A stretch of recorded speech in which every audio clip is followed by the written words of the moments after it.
See people literally being arrested about this. It's pretty wild. No, really. Ohio, yeah, yeah, yeah. It's actually a real thing. I'll send some stuff to you. It's not even a joke. It's crazy. The world is crazy, and we are live streaming on YouTube. So let's not talk about the crazy world yet. So keep While your we're, conspiracy theories to yourself. All right. no, Please. I want to hear them all, just not on YouTube. It's not live on YouTube. So I'm saying. We don't want it documented that we're crazy. Well, thank you all for joining us today. I think today is going to be a fantastic day. You have two of my favorite people talking to you guys today, Tim and Zach. So, Tim, I'm going to let you get started. Jody's out of town. He gave me some sob story about having to play this unbelievably bougie golf course in Ohio with Nationwide. So, wah, wah. Yeah, he's like, I'm just too busy. I was like, yeah, right. Okay. But anyway, thank you all for joining us. And like I said, remind your team that we are doing this because they're all going to want to hear the information. I promise you. Tim, I'm going to let you take it away. Thanks, Kimberly. Hey, everybody. Welcome. So, yeah, crazy debate. I'm not going to get into politics. I'll let Adam kind of talk about that. That was a crazy night. I'm sure everybody saw some bits and pieces of that probably in the news. It is interesting to follow how, some of the perception of how that's going to affect investments, insurance. You can take away a lot of different perspectives on that in our business. So I'm looking at that through the lens of how that's going to affect the economy really more than anything. And as long as one party doesn't control both houses and the executive, the presidency, then I think everything's fine, which I don't think will happen. But stocks this morning tumbled. Yesterday was an up day. They tumbled this morning just basically because the core readings on the CPI wasn't necessarily as big enough as they were expecting. So basically fell in line with expectations, which means the Federal Reserve next week isn't going to take an aggressive stance and drop 50 basis points. And I think, when the Federal Reserve gets together, they don't want to act like they're stupid, right? They don't want to say, oh, shoot, we screwed up and should have dropped rates sooner, or take a bigger drop, like, raising rates 50 basis points the number of times that they did back a couple of years ago. So they got very aggressive. So I think the message is, and the market is reading this, is they're saying now 69-70% chance that they're going to cut rates by 25 basis points next week.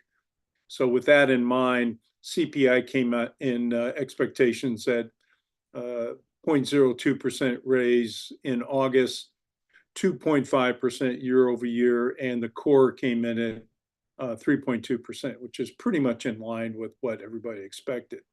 Now, one of the things that's been helping a lot lately is that the oil prices have come down. I think if anybody's watched this on the global stage, there's a lot going on here. OPEC, which is trying to control the amount of oil that's being released by the OPEC countries. But still, the U.S. is the largest producer of petroleum in the world, mainly because of fracking. And now, if Harris gets elected, they think that's going to restrict fracking to some extent, a little bit more than if somebody like the administration that when Trump was in power, he's going to try to turn on the spigots even more. So we think that oil could actually drop in price if Trump gets elected versus Harris. So we're going to see prices in that more that $80 to $90 range is kind of that trading range is what the market's expecting. Right now, it's WTI's in that 67 to 70 range. It's kind of its trading right now till we find out what's going to happen with the election. So that's still kind of, up in limbo, what's going to happen. The good news with rates starting to come down is we're seeing some interest in the mortgage area. Still, with the amount of people, how many people have a mortgage in that 3% range? A lot.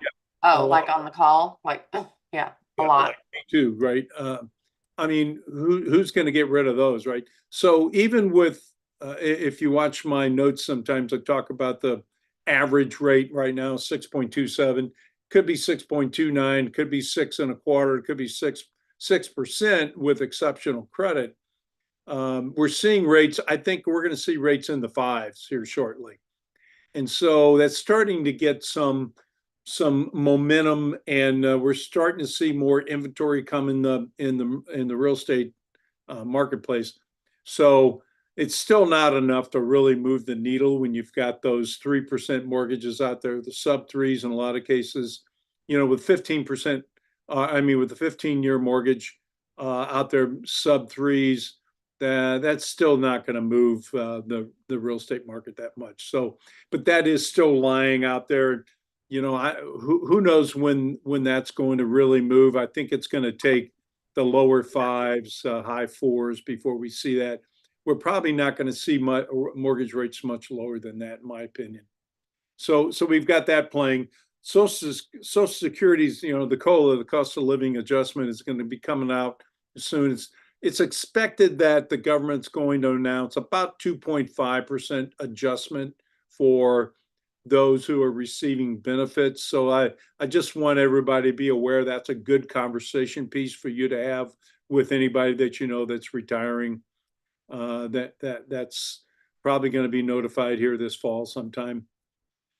And just a little piece of interesting kind of point of topic here is September and October.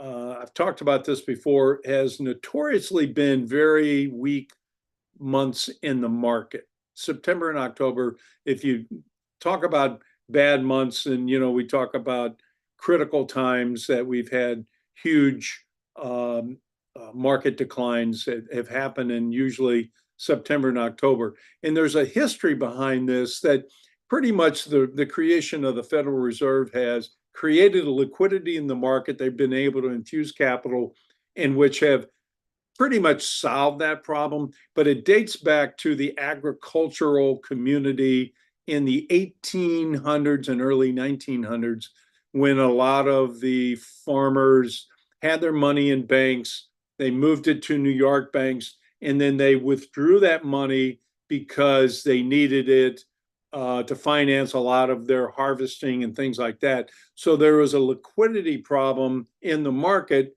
during harvest time, and it kind of made sense. And that liquidity problem caused a lot of problems in the market and in the stock market. So we saw a lot of in the late 1800s and early 1900s, we saw the markets react to that kind of liquidity issue.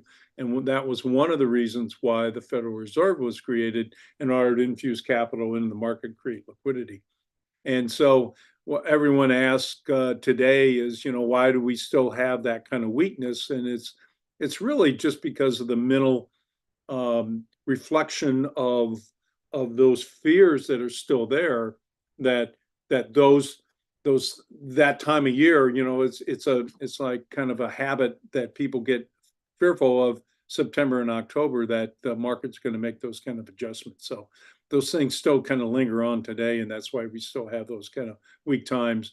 These are times when the markets react to poor information, so they tend to overreact, and I think we're going to still see that in September, October, and then also coupled on top of that, we're in an election year. The other interesting thing that's going on out there is China's been known to have, tremendous growth because of their population size.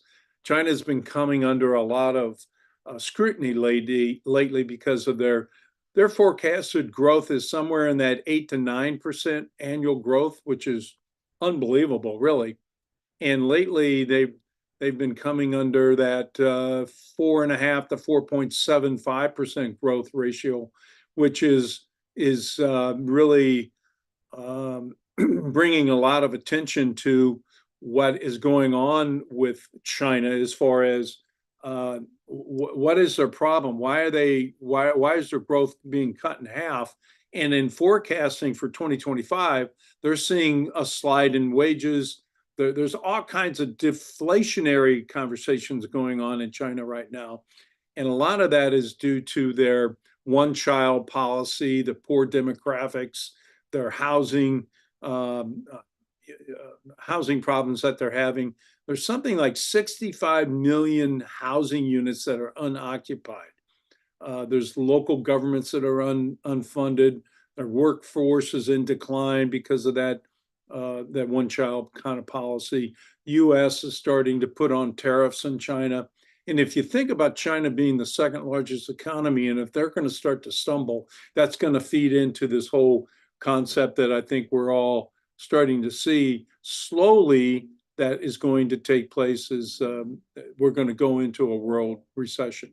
And so I see that kind of playing out more and more as we get into 2025. And our business cycle here in the U.S. is also we're seeing a decline in our manufacturing. So all this is kind of coming into fruition here. So I don't care who's going to take the presidency. I think whoever the president is going to be facing some really huge challenges in 2025. And as that plays out, we're gonna see some congressional party changes also. So the election this year is going to be fascinating to see who takes not only the White House, but who controls both houses. So all eyes are going to be on that here in November. So anyway, that's the play I see going on right now. Today's market, the Dow is down pretty big. S&P is down. NASDAQ has popped back up a little bit as the techs are kind of popping back up. But that's about it. Kimberly, on my side, Zach, whoever's going to take over, I'll turn it back to you guys. Yeah, thank you. As Adam said, we always appreciate your Tim talks on Wednesdays and giving us kind of the state of the union and what's happening in the world. I think it's important for all of us to know and at least have some points to talk about or points to communicate with our clients with and just know what's going on in the world around us. I also really enjoyed your history lesson about September and October and why it is the way it is. I think all of that is fascinating, and I definitely agree that the election and the aftermath and probably before and now and last night and going forward, it's going to be fascinating to watch. So anywho, well, thank you for sharing today. I'm going to turn it over to Zach. We're going to talk today about wealth format system. Systems, whatever. Is it an S? There's no S. Wealth format system, WFS. You guys are going to hear about this a lot. I guess the kickoff was in Vegas, so you heard about it from stage. But now you have one of our own to give you all of the information, kind of start at the beginning and give you the vision of WFS and what it can do for you and for your clients through HGI as a partnership. Does that go? Absolutely. I'm very excited about this. I'm excited about what it brings to the table. But I want to start kind of back a little ways. And you guys have heard of the Blue Man Group. I'm part of the Orange Man Group. I'm having some lighting issues here with my Zoom. It's not meant to be a political endorsement of any other orange people while we're in the political season, but it's very nice lighting here. But anyway, all humor aside, I'm absolutely excited about the wealth format system and the platform that's been built. This is a great tool. But what I want to explain to you guys, and I want you to understand very clearly, I am a part of basically the product provider side, if you will, of the wealth format system. And Chad Cassiani, who you guys saw on stage in Vegas, is basically the CEO. I'm the operating officer. So, but we have very specific roles. The reason I tell you this is because I want you to understand how we work, but I also want you to understand first and foremost that this is not designed to be a distraction for you as an HGI builder. I am a builder, will always be a builder at heart. You couldn't get me out of that game. Kimberly and I love the system at its core and what it allows you and everyone that you'll run across to be able to do for themselves, their future, and to change their families generationally. So understand, as I talk to you about this, it is not a distraction. It is not something where we want all you guys to go, yes, I've always wanted to be a financial advisor, and I want to go out and I want to get my Series 65 license, and I want to learn all about everything. I want you to understand why we have WFS, what it's built for, and how simple it is. And the reason that we serve a very specific purpose for a very specific group. So yes, wealth format system. We have an RIA, which is a registered investment advisory. And right now that is through Integrity Wealth. That is simply a fancy term that says that we can have fiduciary advisors like myself on a platform where they can get paid, right? Who's building, who's investing, who's doing all those kind of things. I'm not going to get down into the weeds on that. I'm going to tell you how to explain it to your team so you can understand it. I'm going to tell you who to reach out to if you have questions, and I'm going to give you the processes. These things are they're developing, and we've come a long way to even have this model and have these models built the way that they're built. So wealth format system is an RIA platform that is built. It's not part of HGI necessarily, but we're built for HGI. So if you think about the Core Bridges and the Nationwides and all those groups that we saw in Vegas, those guys they have other groups they market to. They have other organizations that they service. Wealth format system, we will only market to and only service HGI's community, you guys as individuals, and also your referrals.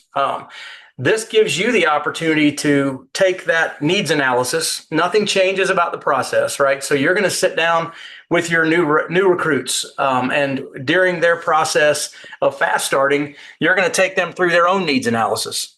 You're going to identify those needs just like you always have. What we have now, though, is after you meet their insurance need and they're properly protected and you've got that foundation built, and after you've taken any lump sum funds that need to go into annuities or need to go into places like that you can do all that with your insurance license. There's always going to be some money left sitting there. Emergency funds, things like that, that's part of our 6 steps, right? You're going to take that opportunity to say, this extra money that's sitting over here that doesn't belong in the IUL. We've already done that. We've max funded that thing. It doesn't belong in the annuities, in the annuity space. This money right here, I think we should have you sit down with Zach with Wealth Format System and talk about what options are. If they ask what is wealth format system, those kind of things, there are some things you can say to get them to understand that without being a salesperson. And I know Tim's on here. He's our compliance officer. So the securities world is very different when it comes to talking about investments and giving advice.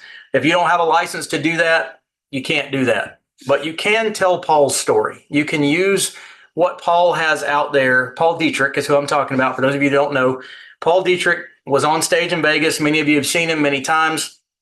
He built our models that we use through Wealth Format System. And he actively and tactically manages those models. And you can use that story to have people understand kind of who we are. And at that point in time, when you've done the needs analysis, you've taken care of their insurance, you've taken care of their annuities, they have that extra pot of money, you're going to go to the link that was on the back of my business cards, and I'll give it to you again now so you can write that down. It's Wealth Format System, no S, wealthformatsystem.com/consultation. That's probably going to change, but right now that's what it is. That's a mouthful, but that's the link. There's a Google document or it's not actually a Google document anymore. It's a built-in document on our website where you're going to enter some basic information. I've already sent over edits to that, so it will change, but its destination will not change. That's how you get there. That is simply for opening of new accounts. If you have questions about WFS and how do I get my Series 65 and when do I get my Series 65 and how those things work, those questions always go to Chad. And his email address is chad@wealthformatsystem.com. He also has a Calendly that's available for people that want to set up those kind of meetings and those kind of appointments. Long story short, that I'll tell you the 30,000 foot version of how you do that if that's something you decide to do. First of all, I will tell you that the everything about the investment world when you get into it is very different than insurance. It's not just licenses, it's regulation. It's a lot of things that go along with that. But it's also not to be a distraction from your HGI business at its core, right? So we want to make sure that I say that over and over and over again. So we've established a referral minimum. This doesn't mean one account.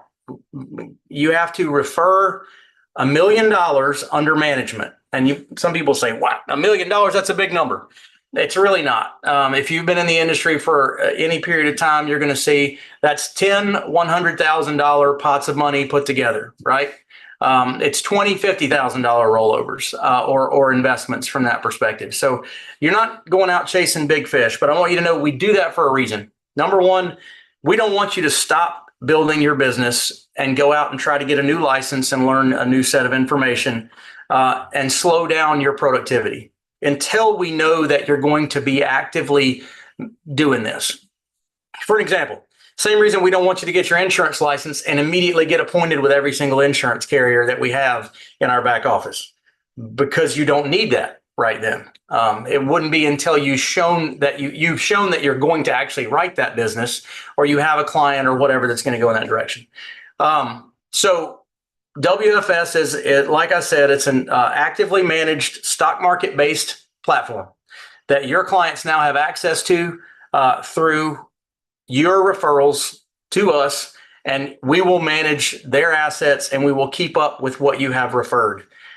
So at any point in time, if you do get that Series 65 license, you'll have two options. You'll have one where you can say, you know what, I want you guys to continue to manage that relationship with my clients, but I would like to split those commissions with you. And then moving forward, you'll get, as long as you're licensed and appointed, you'll get some of the commission on those products that comes out on a monthly basis. The other one would be, I want to take over all that responsibility. At that point in time, then we block transfer your entire group of people over to you. Again, it's to give you a sense of money from that perspective, so you can kind of gauge when you want to focus on this or if you want to focus on it. The $1 million under management is the math that we've done that allows you to break even on a monthly basis. So the commission you'd be making every month would go right back out to pay your fees. It's about $300, $350 a month that it costs to have the insurances and the technology and the things that we use on that platform. So that, just so you know, it's not like, you think of $1 million in an annuity and you do the math real quickly. You're like, well, that's a big payday. I don't want to miss out on that. That's not the kind of situation we're talking about. What is nice about this money is it's recurring. It's not write an app, you get paid for it once, and then you got to write another app. This is something where you can gradually, over the time that you spend in this industry, build what's called a book of business or money under management, right? So that's something that will be a great thing for you moving down the road. And no matter whether you refer $1 million and get that license or you refer $5 million and get that license, whenever you decide to get that license, if you decide to, never have to, but if you do, then you have the ability to have all that transferred to you from that point moving forward. This is not us wanting to rake everybody's clients in, and then when you get your license, you start over at ground zero. I know that there's probably some questions about WFS, but what I want you to know about, from my perspective, is the process. How do I get a referral over to you? So you go to that consultation link, you send that in. I'm going to send you an email back from that consultation request. If you've sent one of those in and haven't gotten a response, send another one, because there was some time after Vegas where some of those responses were not coming to my email.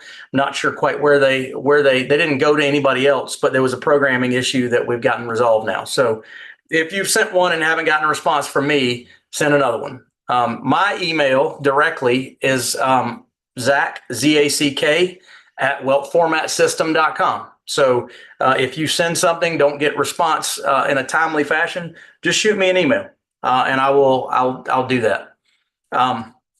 Working on, from my end, getting integrated with ZyberZeus and calendars and those kind of things. But right now we're just doing it the old fashioned way.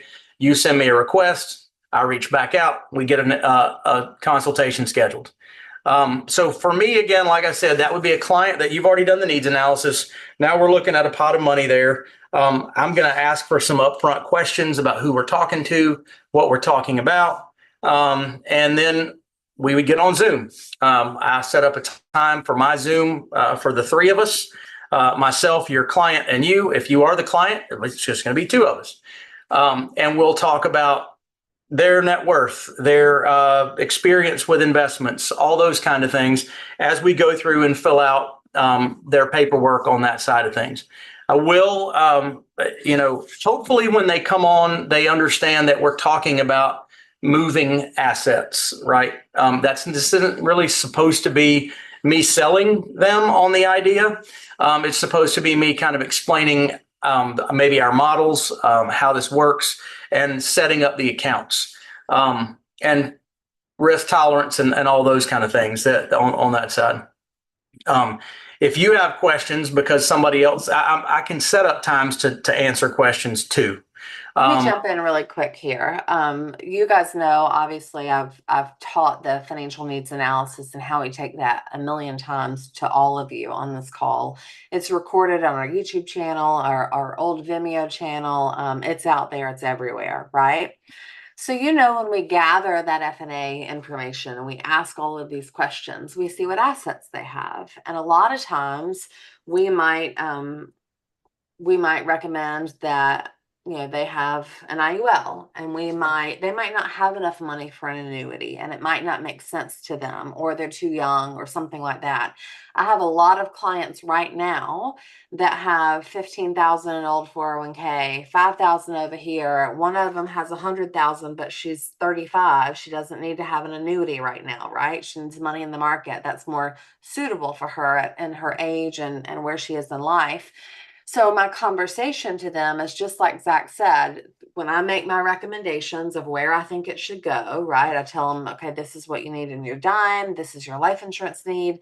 This is what a term policy is going to cost. This is what an IUL looks like for you.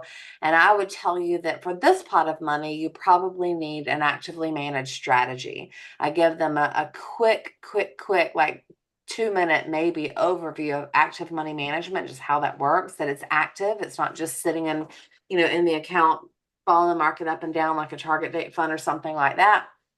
I talk about Paul really briefly and his story and his success in that world. And I say that I think that money needs to be managed by a wealth format system, and we need to schedule a time to move that money. So my next appointment, when I come back with them, I'm doing term app, IUL app, all of that. And then I'm going to schedule an appointment with Zach for him to do the paperwork for wealth format system.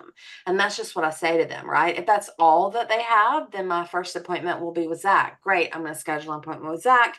He's the one that heads up that department for us, and we'll get your paperwork taken care of and get that money moved for you. So it's very, very, very easy to make that happen and to make that transition and to, I say hand it off, but I still want you to be there. He still wants you to be there as that relationship person for your clients.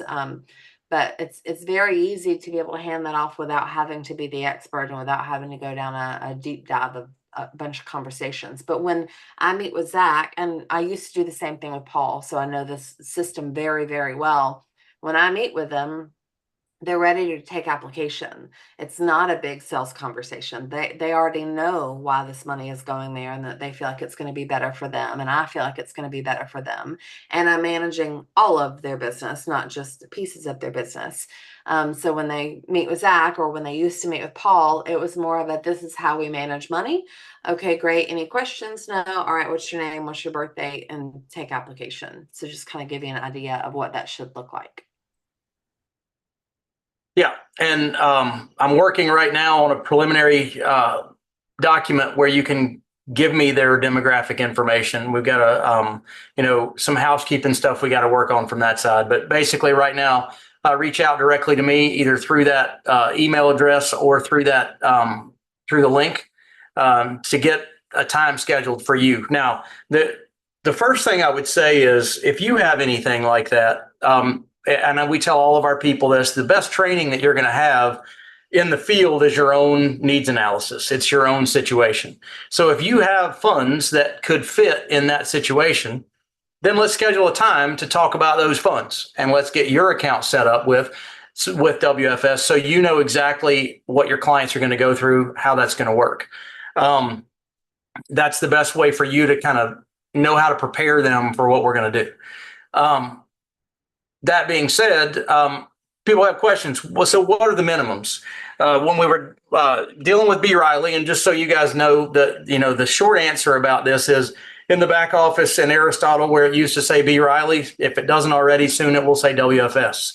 We fill that same need, right? So that the old way of doing business with B. Riley as unregistered solicitor is no longer, right? So we can't send money to Paul outside of WFS anymore.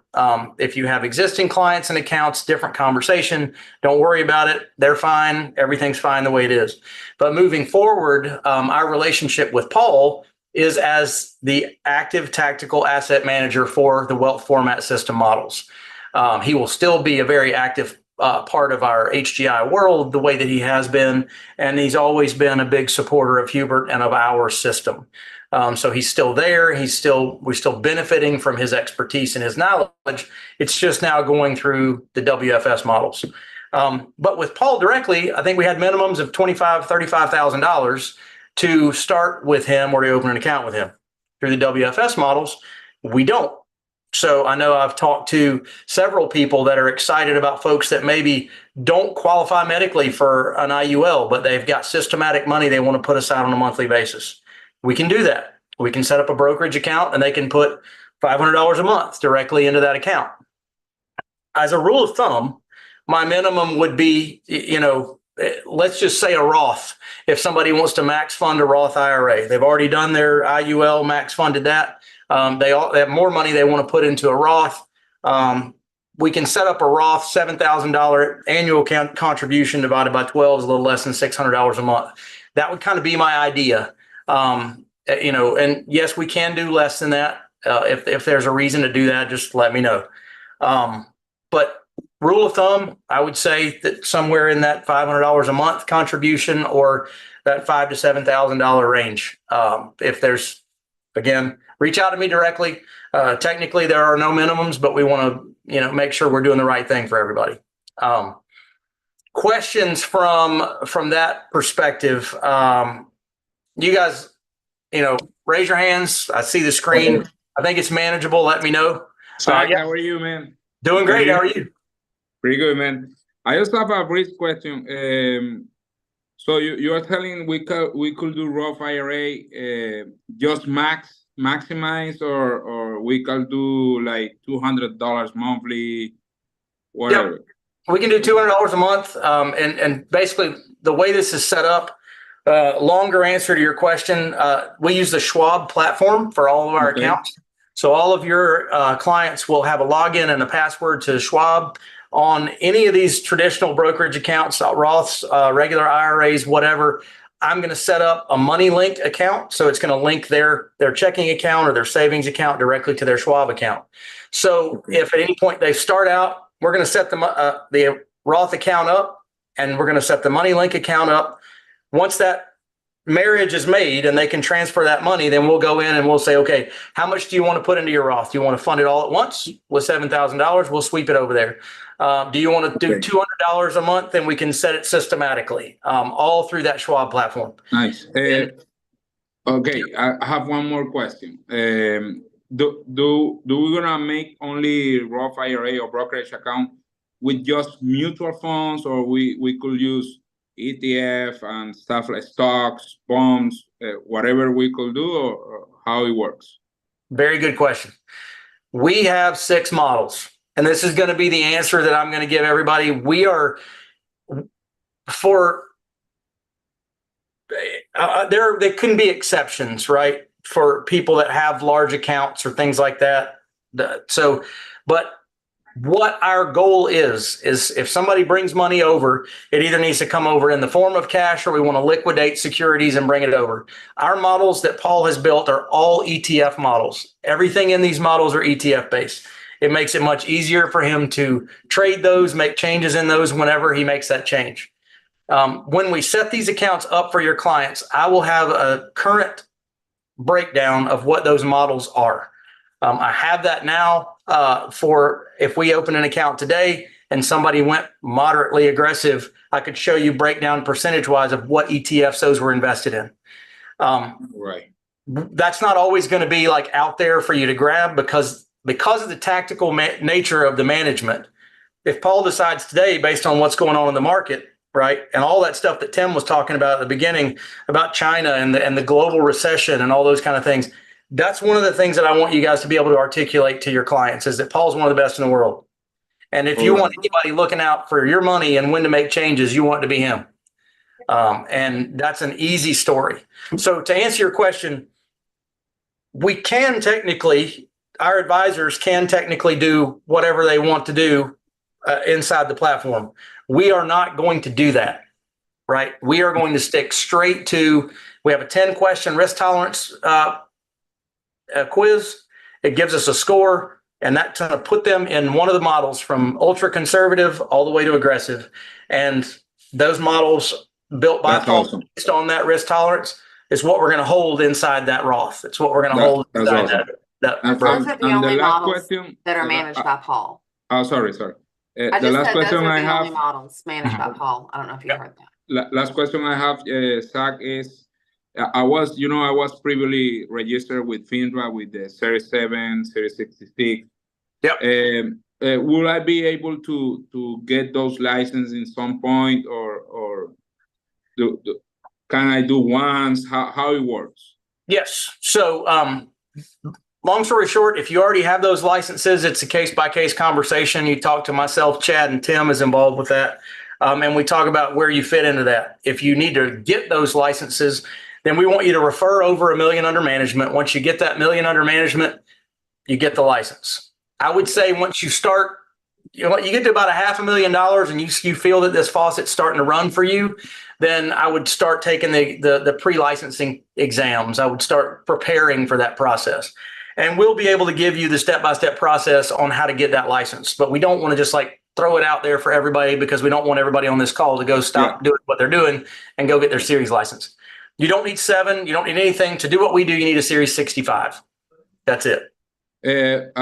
As I know, 66 is like 65 with 63 together. That's the one I got in the past. Yeah.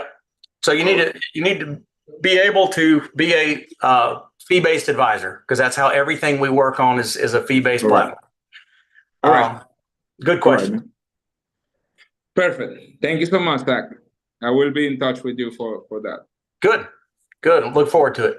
All right. Any other questions?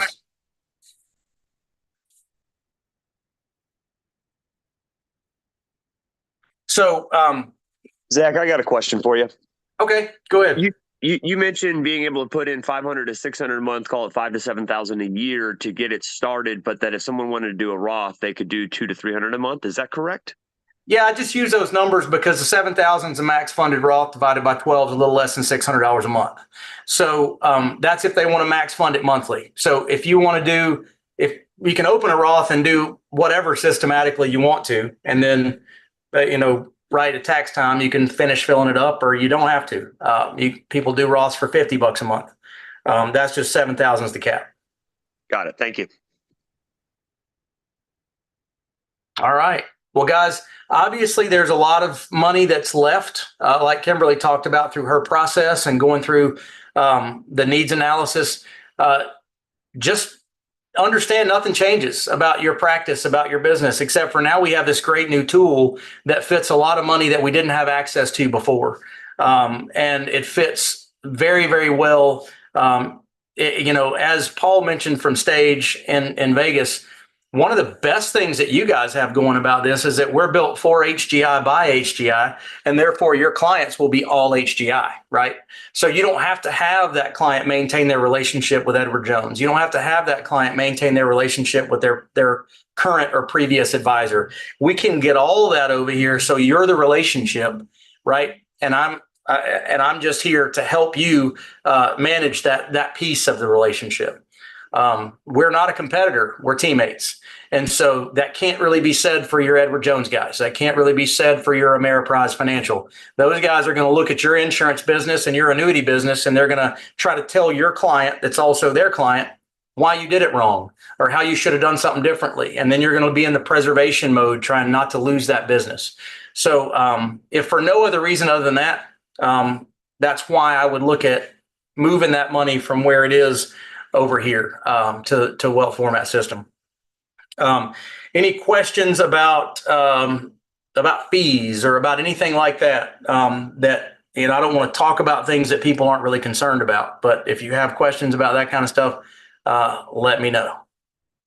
Zach, can you mention, I know the people that have signed up to get information from WFS got a text yesterday about a call that you guys have set up with Chad and Tim and yourself. Can you mention that call?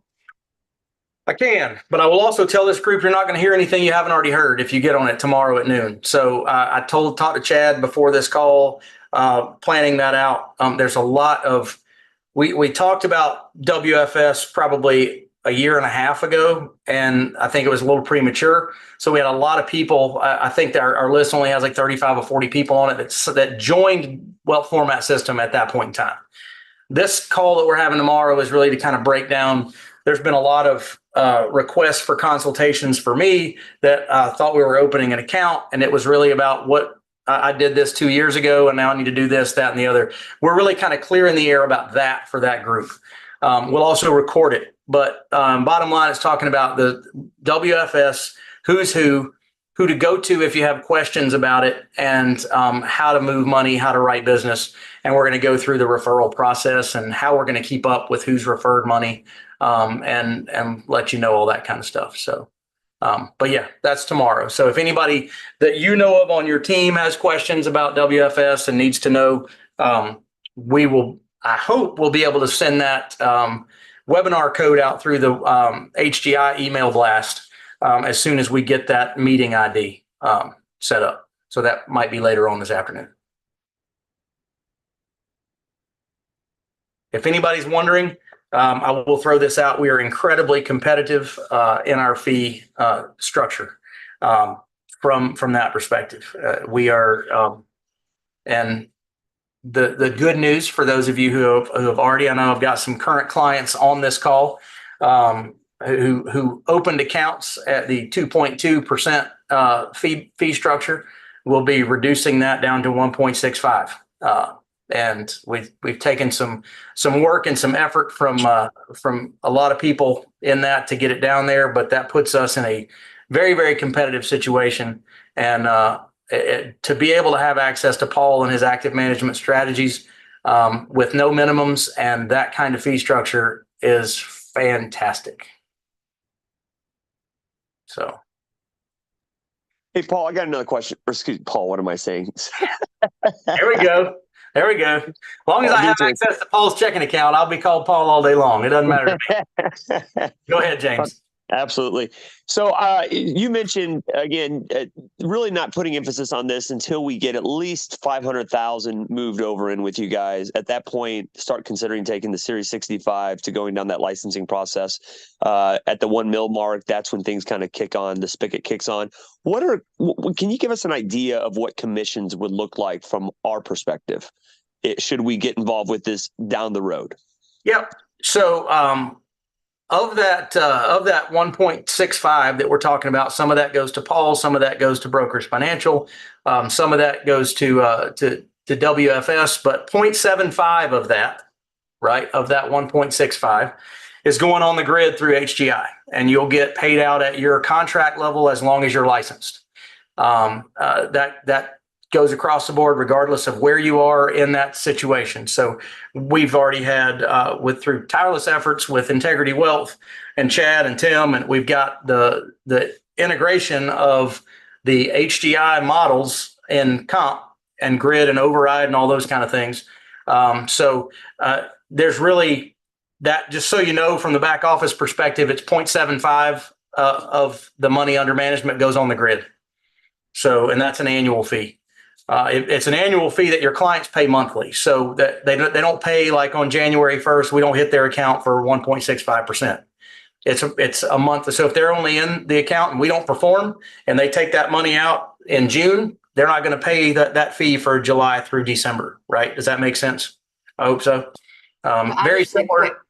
I just did quick math at 0.75, and then saying you're an RMD, if you're at 78%, right, as an RMD, and you get all of the 78% of that 0.75, which I think is what you're saying. Yep. And that would be $58.50 per year, that would be coming into your account, or $487.50 per month.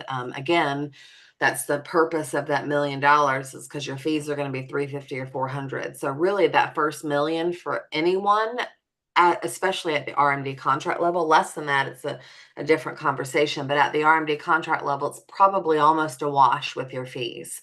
So you start making money after that $1 million. That's the purpose of that. So you don't, Zach and I have been, some of you guys obviously been in the securities industry before. We were both OSJs and branch managers, different broker dealers, have been down that world. And I've seen a lot of our reps through the years who had all their licenses and they paid all their monthly fees, but they didn't make any money. They might make $40,000 or $50,000 a year. So they're paying out everything they're making just to say that they're an advisor and they have that. And it doesn't make sense financially to put yourself in that position. And there are a lot of people on your team that will never want to get their securities license or their series license. So that's an opportunity for you to serve them and to serve their clients, and to be compensated for that, but also, not to have them have to go somewhere else. But anyway, that first $1 million really isn't going to be a money-making venture. The next one will be. Yeah, and the growth will be. It's a base, right? And it's all the cost of doing business. All those fees are tax deductible, blah, blah, blah, blah, blah. But we built this intentionally, guys, to be built for us at HGI. And I say us because I'm one of you first and foremost, like I said. This is a love-hate relationship I have with securities. I've been sucked back into it because I think we as a company need this. And so I loved being able to send business to Paul and let Paul manage it and having that relationship with my clients. And now we all still have that, right? And I think that's a magic bullet that nobody else has.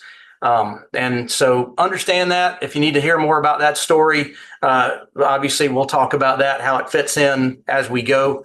But let's start doing it. Let's start gathering some assets. Let's start making sure your clients aren't getting poached by these other people that are out there in that space. So let's make sure they're protected before the market has its moments, right?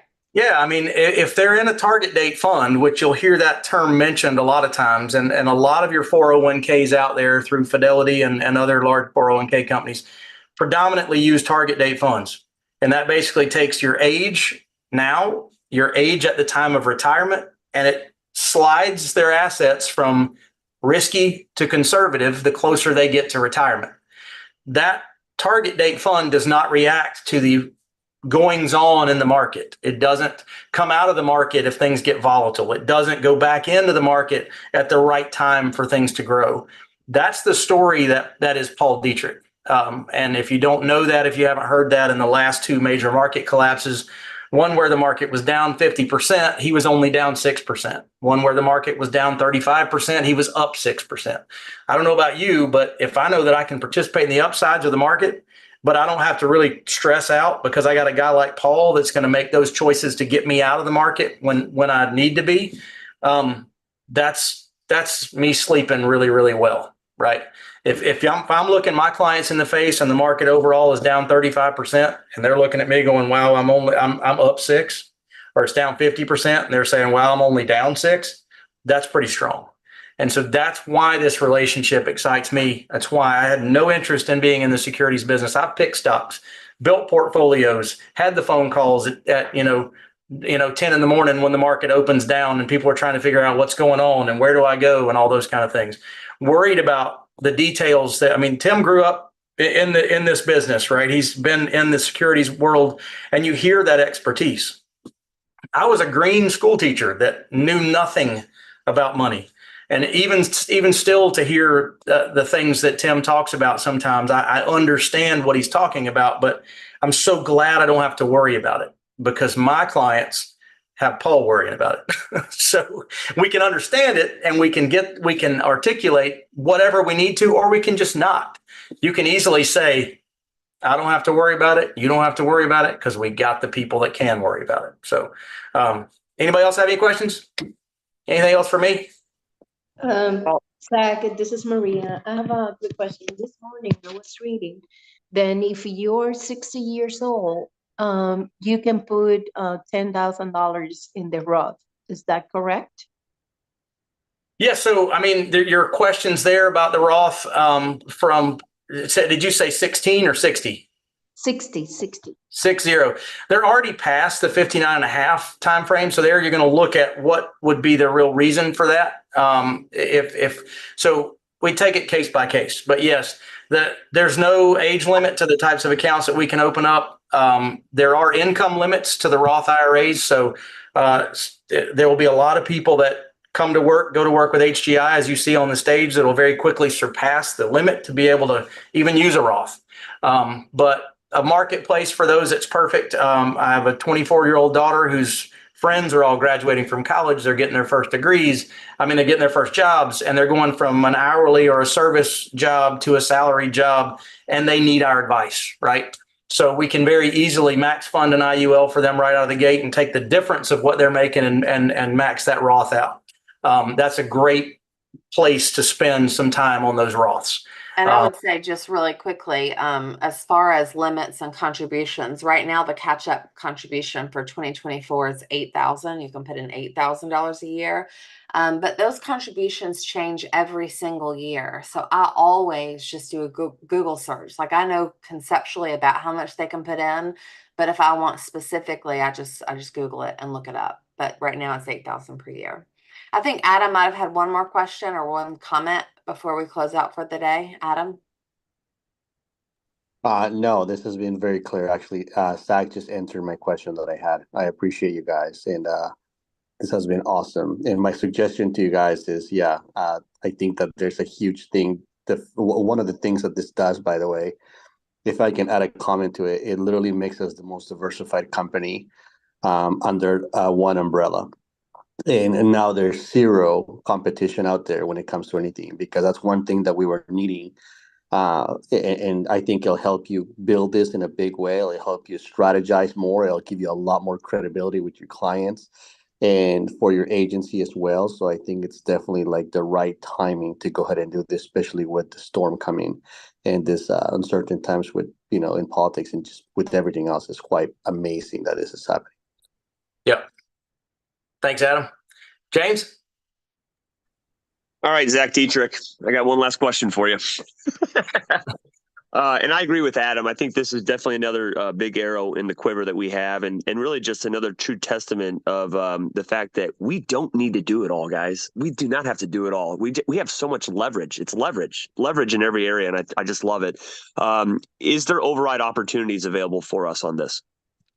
So I would certainly say that if you have teammates that end up getting that Series 65 and they're in your structure, it's the same override structure so we're paying out that, and it's been a complicated math problem to say the least. But of that 0.75, it hits the grid just like gross dealer concession does from our insurance companies.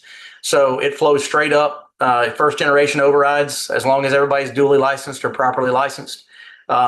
It goes through the system, through the grid. How does that work when you have someone below you that moves money over that isn't licensed, but you're over that person?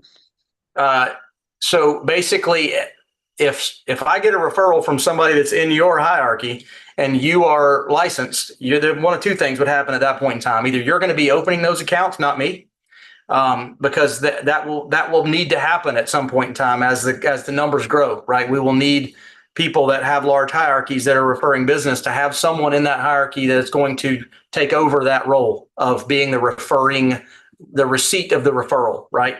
But if you get that license and somebody in your hierarchy refers business, then and they're not licensed, then that RMD comp in your case is going to go straight to you, and then the override will flow up to the next licensed person or me until somebody in your hierarchy gets that